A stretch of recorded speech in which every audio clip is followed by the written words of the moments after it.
Guys, good morning. Welcome back sa aking YouTube channel.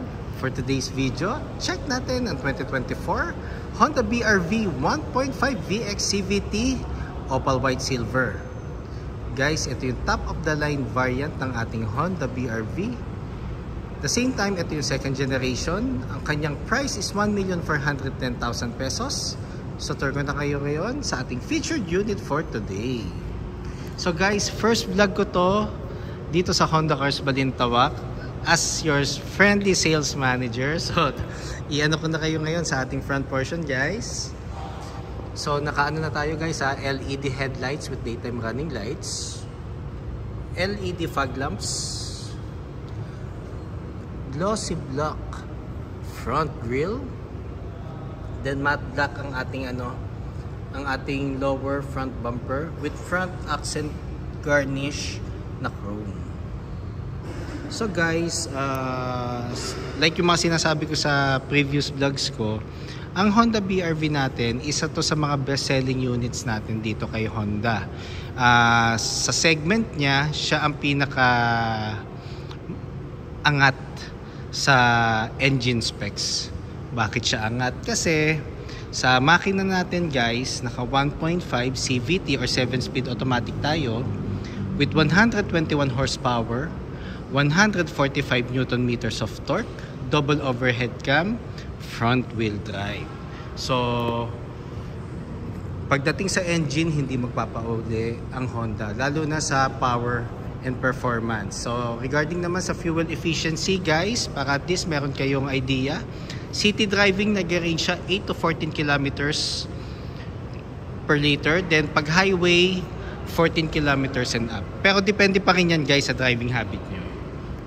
So kung makikita nyo ngayon ang ating Honda BR-V, mas ano na siya, mas mukha na siyang SUV tingnan compared dun sa first generation. So ito rin nga pala ang kanyang premium color, which is yung Opal White Silver. So it's more on combination ng bluish pearl white. So dito naman tayo sa sides guys, sa passenger sides natin. So nakaano tayo, 17-inch two-tone alloy wheels. Then ventilated disc ang ating front brakes. MacPherson strut ang ating suspension naman sa harap. Ground clearance is 207mm. So, ang maganda rin dito sa BR-V guys, hindi siya gaanong sobrang taas, hindi rin naman siya mababa. So, nasa ano lang siya, nasa normal average ng ground clearance. So, kung may kasama kayong mga elders and mga bata, hindi sila mahirapang pumasok sa loob ng unit. So, regarding naman dito sa side mirror guys, so meron na tayong lane watch camera. So, ang purpose nito guys, ng lane watch camera, every time na kakanan tayo or mag-right turn, sa head unit na lang tayo titingin. Doon na lang tayo titingin sa head unit. Then, ano na rin pala guys, chrome na ang ating door handles with smart entry.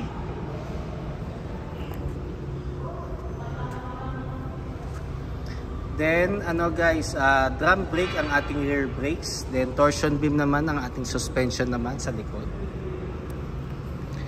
Then, meron na rin tayo guys na built-in na roof rail. So, just in case, consider nyo magpalagay ng roof rack, meron na tayong nakaabang dyan. Then, shark fin antenna is body color na. Pakita ko lang ulit guys. Ang ating, ano naman, rear corner. So dito naman tayo sa rear guys. So naka LED tail lights na tayo. Then meron na rin tayong VX na emblem para ma-distinguish natin kung anong variant siya ng automatic. Kasi for automatic transmission guys, for BR-V meron tayong tatlong variants. Then Honda emblem, meron na rin tayong reverse camera.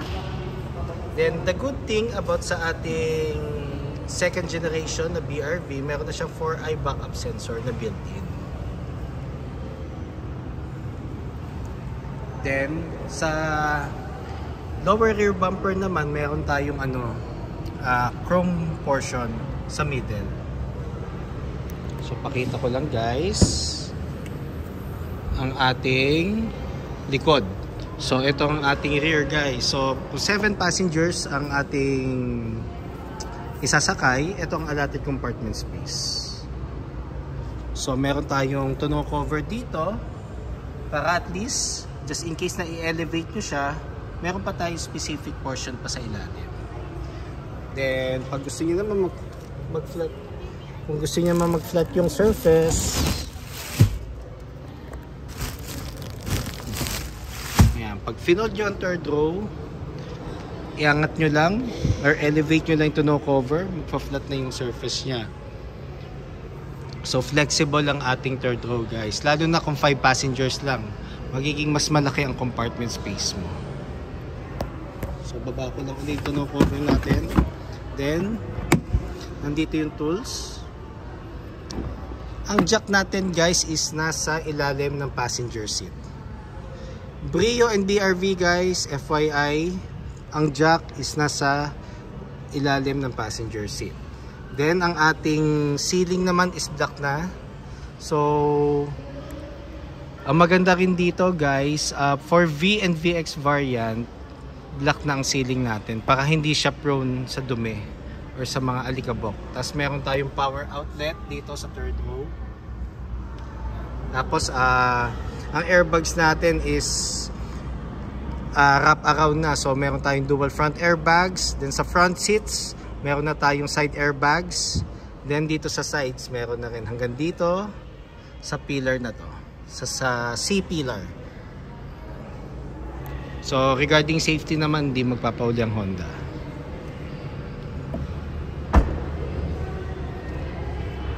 Then gasoline, operated siya guys. So 91 octane ang minimum. Kung gusto nyo mag higher octane, wala namang problem. As long as gasoline ang ilalagay natin. Pero kailangan guys isang octane lang. So kung mag higher octane ka, kailangan consistent. Yun na ang ilalagay natin. Then ito naman sa door panel natin dito sa second row. So combination ng urethane, then leather with gray stitches. Then ang ating seats is ano na, full genuine leather na siya. Then adjustable ang mga headrests kahit dun sa third row. Then meron tayong blower dito sa second row. So ang thermostat niya is magdedepende pa rin doon sa harap kung anong temperature ang gusto nyo. Then dito sa middle section guys, may power outlet ulit siya just in case na gusto nyo mag-charge. Bibili lang tayo guys ng adapter. So regarding naman, fold and tumble nga pala to guys ha. So try ko lang. Fold and tumble. So 60-40 ang partition niya. So easy access pagdating sa third row kung gusto niyo sumakay. At pag gusto niyo naman siyang i-set up na ulit ng ano, ng 4 seats, madali rin lang.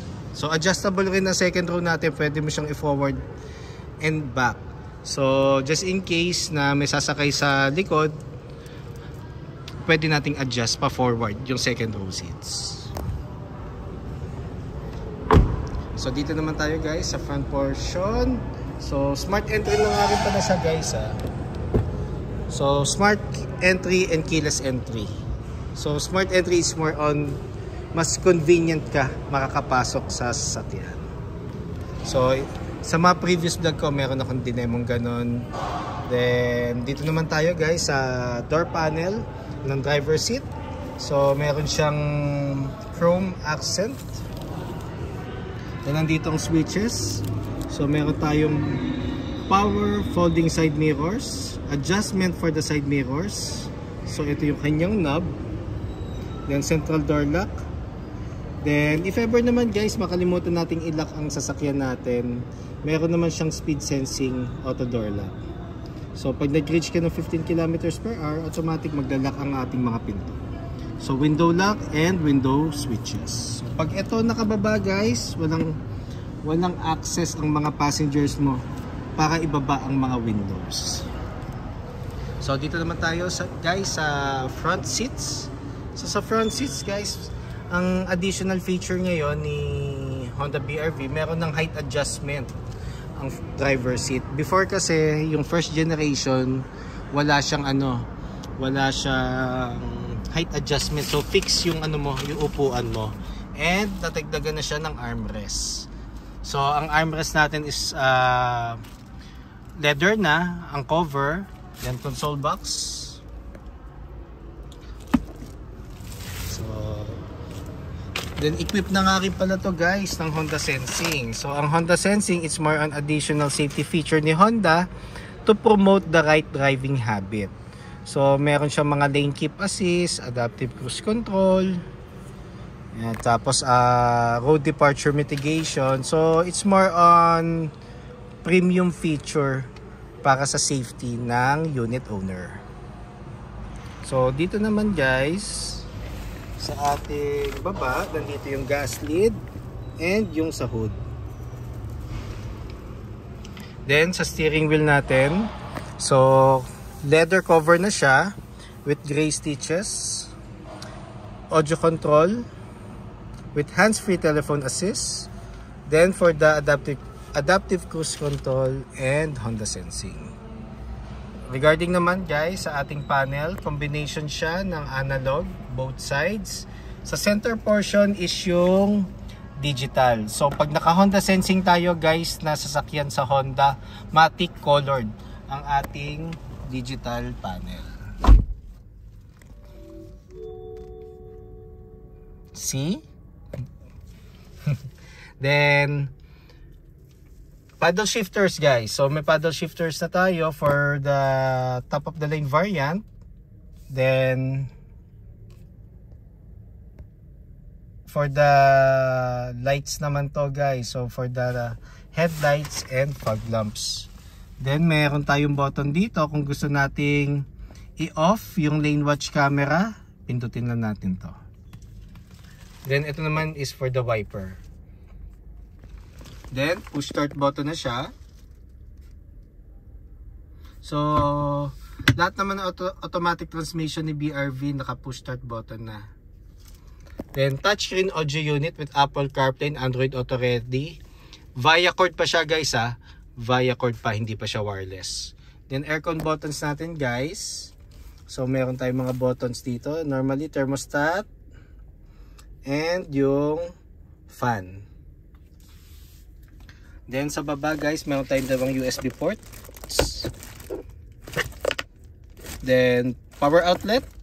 So kung maglalagay ka ng dashcam guys, basta plug and play, walang problem. Tapos meron tayong 2 cup holders. Then transmission. So CVT siya guys ha. So 7-speed automatic siya. So ang advantage nyon, mas fuel efficient ang consumption ng ating sasakyan. At the same time powerful. So ito kasi guys, proven and tested na siya sa mga uphill or sa mga matatarik na daan. So na-witness ko na rin naman siya kung gaano siya ka-powerful. Kaya maraming nag-a-avail ng Honda BR-V. Tapos sa transmission guys, may park, reverse, neutral, drive, and sports mode. Handbrake. So kung mag-handbrake tayo guys, yung pinakamataas. Then yung console box, which is na-mention ko kanina. So dito nyo lalagay guys yung coin pairs. Pag lagi kayo nag-iiwan ng barya, kailangan may coin pairs para hindi magasgas yung mga yung interior nyo. Then candies, para pag mga long drive na anto kayo, meron kayong way para hindi kayo antokin. Then yung mga cords guys, dito nyo ilalagay din. Then passenger seat. Ang ride nga pala nito guys, para ka rin nakakotse. Yun nga lang, mas mataas siya. At the same time, mas malaki siya ng konti sa sedan. Pero overall, napaka-powerful ng makina. Wala akong masabi. So, yun ang i-ano nyo guys lagi. Just in case nabibili kayo ng sasakyan, lagi nyong i-consider yung horsepower and torque. Kasi malaking factor yan, lalo na pag may nadaan na kayong mga uphill. Yun lang friendly reminder lang guys. Then glove box. So sa glove box guys, dyan may ilalagay yung warranty booklet, owner's manual, copy ng ORCR na hindi expired, and hard copy ng insurance policy. Then dito naman guys, so meron tayong visors. So meron siyang mirror guys. Same goes with the other side. Then ito yung ating map light.